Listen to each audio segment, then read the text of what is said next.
Just in, from Joe Biden to Donald Trump.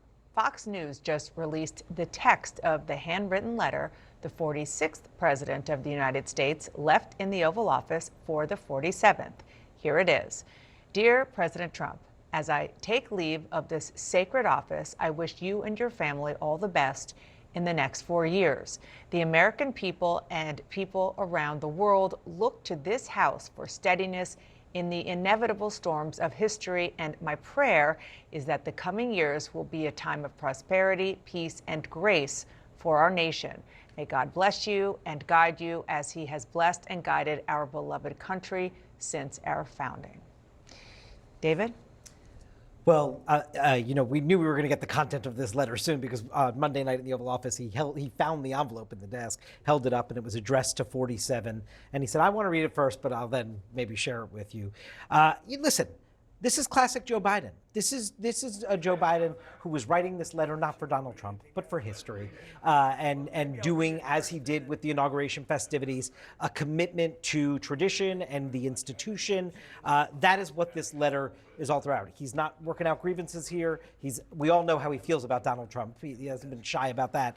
That's not present here. And you'll recall that Biden, when he got his letter from Trump after defeating him 4 years ago, and Trump robbing him of all the smooth transition traditions, he still said that the letter Trump left him was, quote, very generous. Elena? Yeah, I mean, Donald Trump described the letter as inspirational. Look, I totally agree with you, David. I think this letter is more about, part of Biden's legacy, the last thing that he's leaving the White House with.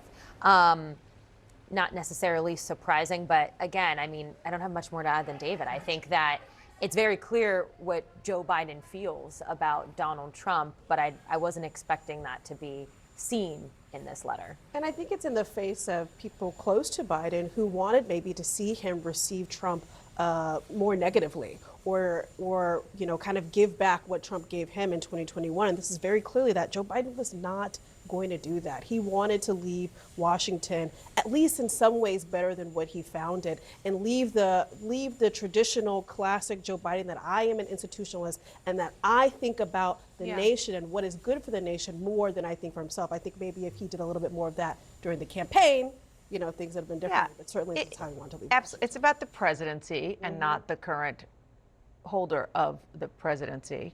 But there is a little bit of a, please listen to me in here. A reminder that the American people and the people around the world look to this House for steadiness in the inevitable storms of history. Yeah, and my prayer is you get that. So yes, but done in a very classy, dignified, straightforward, not personal way. To David's point, both in public and in private, we know what Joe Biden thinks about Donald Trump. And in public and private, we know what Donald Trump thinks about Joe Biden.